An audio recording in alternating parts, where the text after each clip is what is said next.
Hello and welcome to Sensei Podcast. This is Manos Brilakis discussing with leaders in the field of CTO and complex PCI.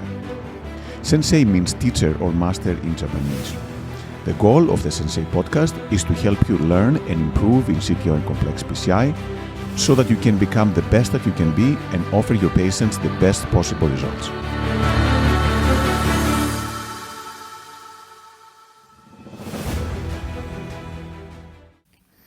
Hello everyone and welcome to Sensei Podcast. It is my great pleasure to welcome today Dr. Eugene Wu from Hong Kong, one of the leaders of CTO and complex PCI in Asia Pacific. Eugene, thanks again for joining us and welcome. Thank you for having me. Wonderful. And again, the goal of this podcast is to help people learn and find what's the best way to become better at doing complex PCI. And I know that you've had some great teachers, but how did it start from you? What was your inspiration and motivation for actually learning to do CTO PCI? So it started really with two things. One is my interest in CTO PCI. So ever since my fellowship year, I wanted to do CTO PCI. But the other was patients. So we didn't have a CTO operator in our center. So there were these patients with CTOs and with angina that needed treatment. So the combination of both drove me towards doing CTO PCI. Perfect. So it was something that you started doing after you were doing regular PCI for some time and just came organically because of the need? Wonderful. And then who helped you in the process? Who was your teacher, mentor, helping you become who you became? So very early on, we had very little idea of how to do retrograde. So I emailed Dr. Kato, Dr. Saito, and Dr. Ochiai. And Dr. Saito and I formed a very good relationship. So I would go to his meetings and see him. He'll come to my center and do cases.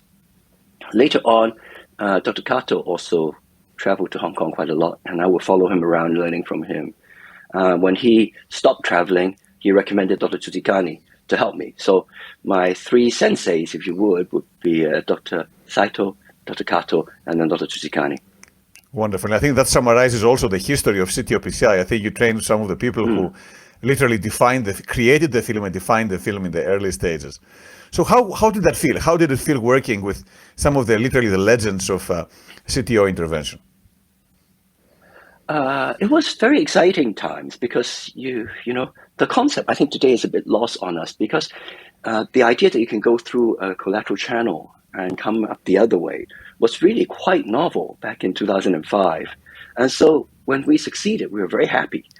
So the sort of excitement of doing it. Also, I think the exchange, to have somebody work on the ideas and to talk about ideas, that's very helpful in the early part of retrograde because the procedure isn't as well defined as it is today. So did you feel a lot of stress and anxiety when we were doing these procedures in the early days, or how did that work around? I think there was a lot of stress. I always think of it as similar to snowboarding. You prepare everything, you get all your gear together, you go up the mountain and you look at the slope as you review the CTO and you think, oh, what have I got myself into? But I think that's also an important lesson because you need to have the same excitement as going snowboarding. You need to feel that all these feeling of tummy upset and palpitations, that's all part of the body getting ready to do the CTO.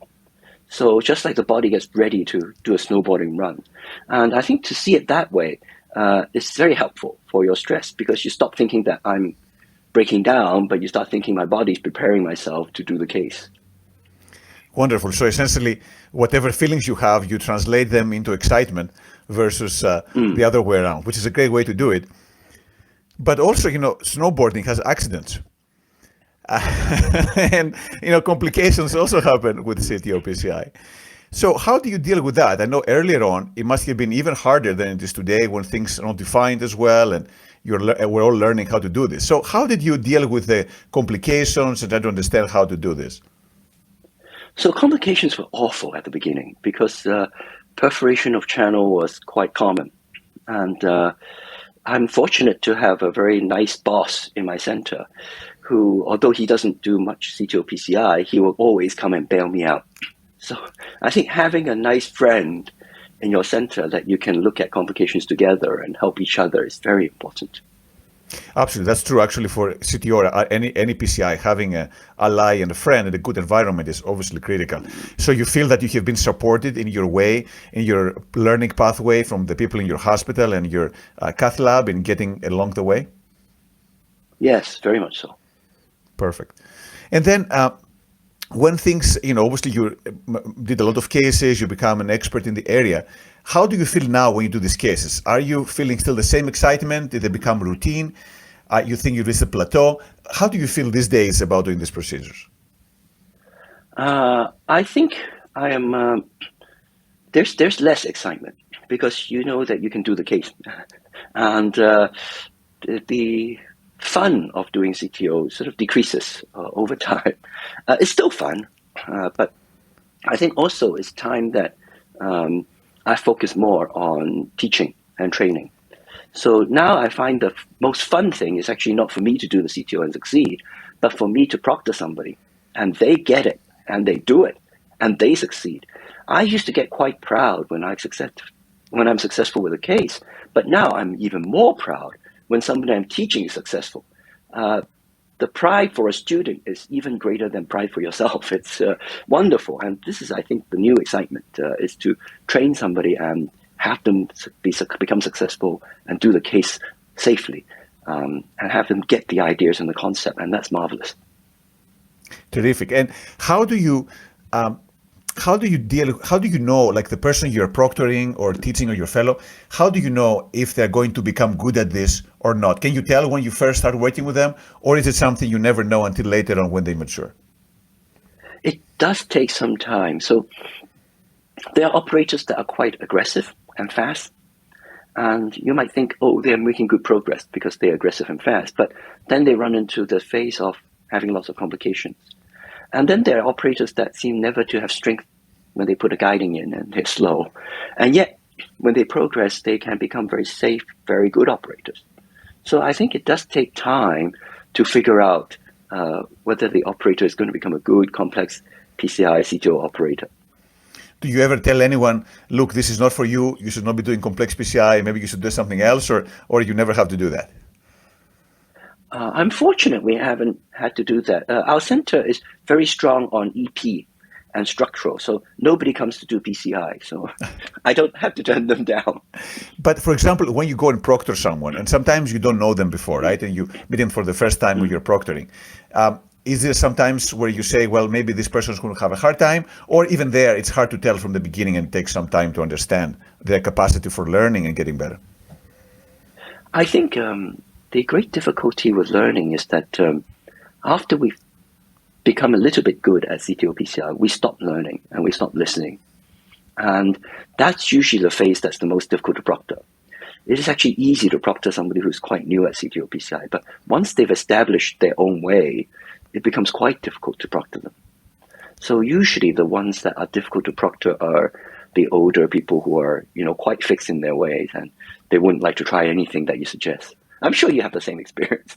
No, you're absolutely right. And it is true that, usually people who have well-established ways can be a little more challenging. But having said that, some people who are, fairly senior have been fairly receptive too. So yes, but at the same time, not everyone is different in a way. Mm.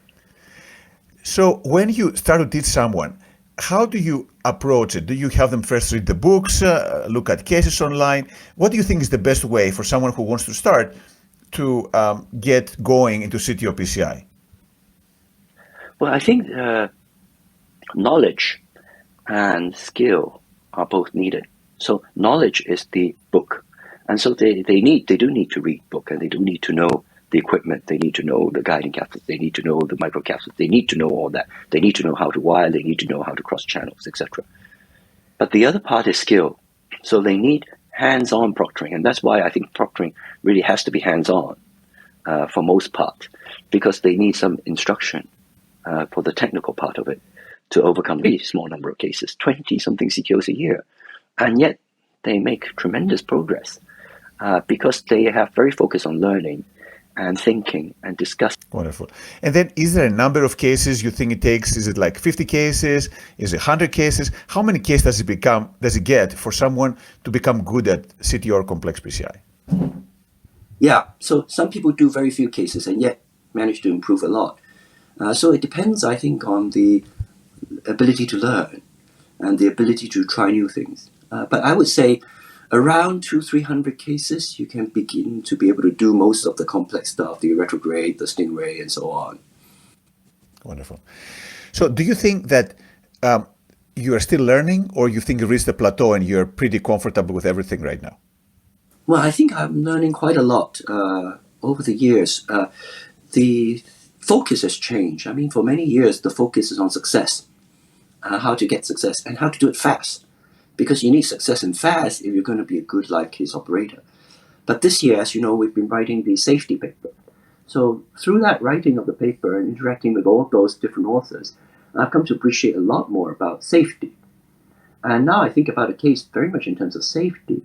And I found ever since the beginning of APCTO about 6 years ago, having a group of competent senior operators talk about every part of the CTO and talk about how to do the procedure, working out the algorithms, working out how to do the CTO, writing the papers, learning how to be safe. That's actually helped me improve even more than just doing lots of cases. Absolutely. So reflecting on the cases. And I must say, I have been impressed by both the Asia Pacific algorithms you've put together. You have a great site on the APCTO that has a lot of hands-on and practical information how to do it, but also, of course, on the global algorithm you've done, as well as the complications paper you're leading right now. Yeah. So what motivates you to put this together and share with other people and try to teach them through the writing in addition to the proctoring? I think the traditional method of teaching CTO PCI is really quite bad for teaching CTO PCI, because the traditional method is the Japanese expert performing a live case. And there's very little communication. It's more like a magic show. And the operators are doing things that most beginners are not doing. It's like watching Roger Federer return a serve. That's not what you're going to be able to do, you know. So it's not helpful at all. So part of the reason I wanted to do the APCTO is to try to get hold of these masters like Kato and Tsuzikani and just squeeze out of them all their knowledge into a format that people can understand and read. And I think that's much more helpful than watching a live case. Absolutely. Actually, I remember, even before that, I remember reading one of your papers on the catastrophic complication. I think it was on the retrograde approach. It was several years back. Yes. But it was actually amazing. It was an excellent paper because it was very practical. You can see exactly what can happen and exactly step by step how to take care of this. So I guess you'll be doing this for many years. And you're right, extracting the knowledge and making it in a digestible form can make a huge difference. Now, how about the next step? What is next for you? What are your plans for the upcoming years? Well, I think the Asia Pacific CTO is very well established now. We have 34 fellows in the area, so I want to encourage the fellows to be more active in organizing their own events, organizing their own meetings, and exchange with each other to learn CTO technique. The global CTO side, we've done a lot of publications, but because of COVID, we haven't done anything more than publications. Sure. So that still needs a lot of coordination and development. That's something we need to sit and think, how do we do this? What sort of format will work well in global? Absolutely. And I think, events like the ones you've organized in the past, the publication, everything helps bring together. I think now that we're getting through the COVID pandemic, I think now there's a ripe time for getting this to happen. And of course, there will always be some differences, I think, on a local level based on availability, on equipment and tradition. But, I think the world has been closer than ever when it comes to CTO specifically. Yes. Now, I know that there's the Japanese way is a very calm, systematic, way. There's a special philosophy, I think, that comes along with this. How much do you think that's a big part of becoming good at CTO PCI? Is that necessary? Is it a nice thing to have? And if yes, how does it help in what you do? Philosophy. Interesting. Well, I think it does. I think most CTO operators eventually develop their own philosophy to CTO PCI. I think I'm heavily influenced by Tsuzikani, whose philosophy is really safety first. And I think that's the focus that I've gradually turned towards. I think early on, I had not appreciated safety as much, and I was sort of focused on success and speed. But now I'm realizing that safety is very important. So philosophy of safe CTOPCI, I think is very important. Wonderful. And you're right. Sometimes it's better to fail than to continue and then have a complication, which can make things worse. I mean, the dead patient is not successful procedure, but dead patient is not a good outcome to have, I guess. Yes. But at the same time, I mean, I know that the patients in Asia are very patient, and they're very tolerant. People in the U.S., they start moving around after an hour or two. They don't feel comfortable. You get a lot of sedation. Whereas there's much more discipline, I think, in people with the Asian background. Is that true, and is that helping with the procedure? Yes, I mean, I think especially in Japan, I mean, patients will never move off the table. They can sleep there for 6-7 hours. But there's a downside to this, because Japan has so much cath lab time, and the patients are so happy to lie there, that they are quite willing to spend quite a lot of time getting the procedure done. And so you tend to have these very long procedures, which is not very translatable to other places where most places have quite a lot of cath lab pressure.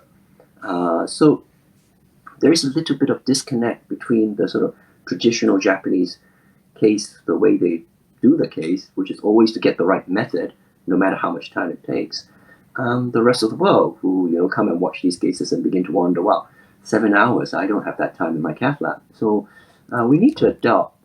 For APCTO, actually, speed is more important because although the patient is tolerant of a long procedure, the cath lab is quite busy in most of the Asian centers. I mean, in China and Hong Kong, the cath lab pressure is quite high. So we don't have the luxury of spending, 4 or 5 hours on a CTO. Exactly. And I think that's true actually around the world, not just in Hong Kong or China. I think most countries, the cath lab time is limited, and it's being efficient. First of all, it helps the cath lab time, but also potentially can be helpful in terms of complications, radiation, contrast, and other things as well. Yes, of course. Wonderful. So just to switch gears a little bit, how do you keep in good shape to be able to do these procedures? Do you do exercise? Do you eat healthy? You sleep well? How do you stay in good shape to be able to perform? So exercise was very important because very early on, I remember in 2009, I was in Macau working with Tsuchikani on a live case, and after the case, he was kneeling down in the corner with backache. So from that point, I decided back exercise was very important. So I would do at least weekly strengthening and flexibility exercises for the back. And I think keeping your back fit is very important for a CTO operator. I also do other exercise, snowboard or rollerblade. That is very good outlet for stress.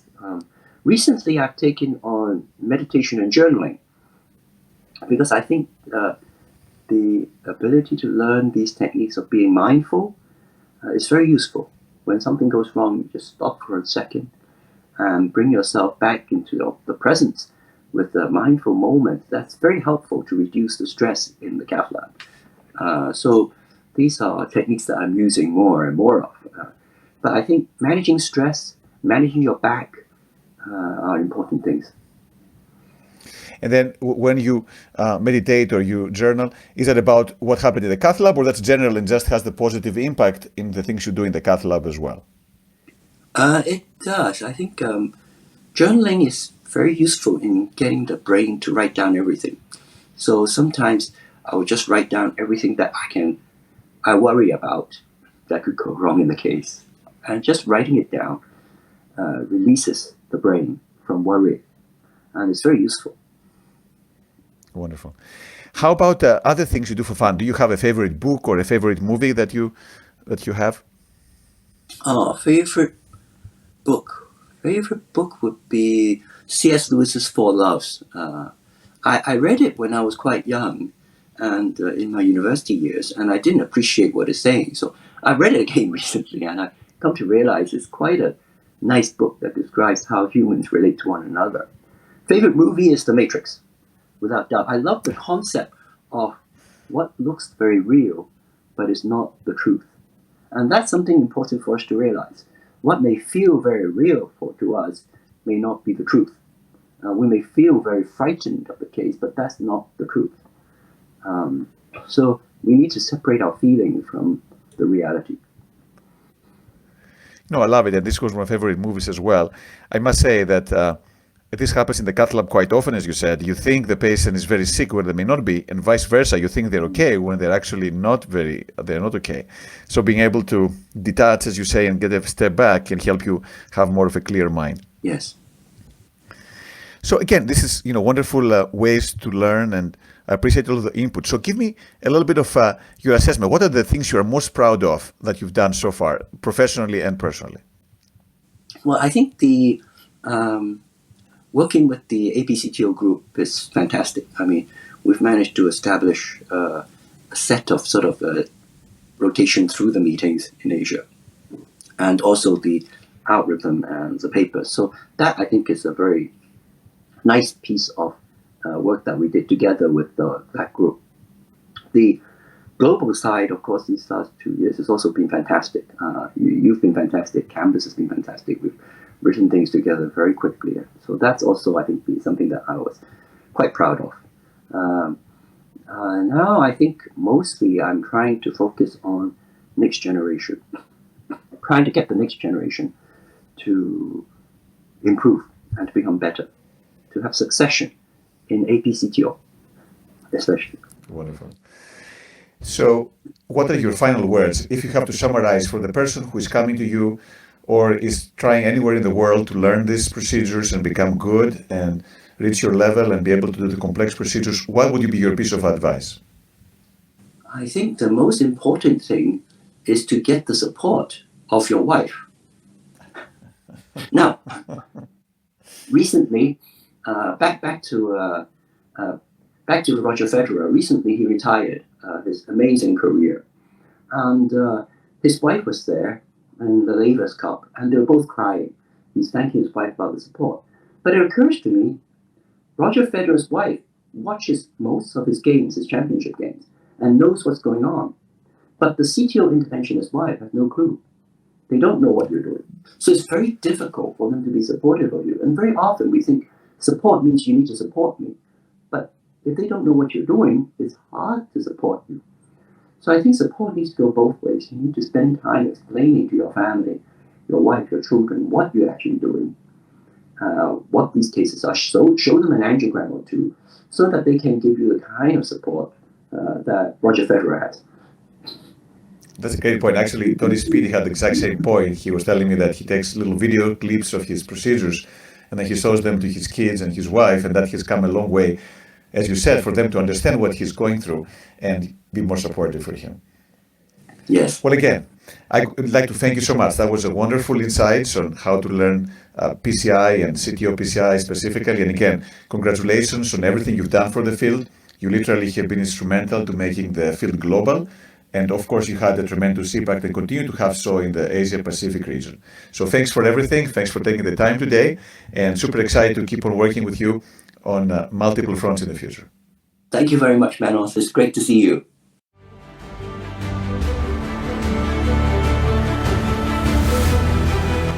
Thank you for listening to the Sensei podcast.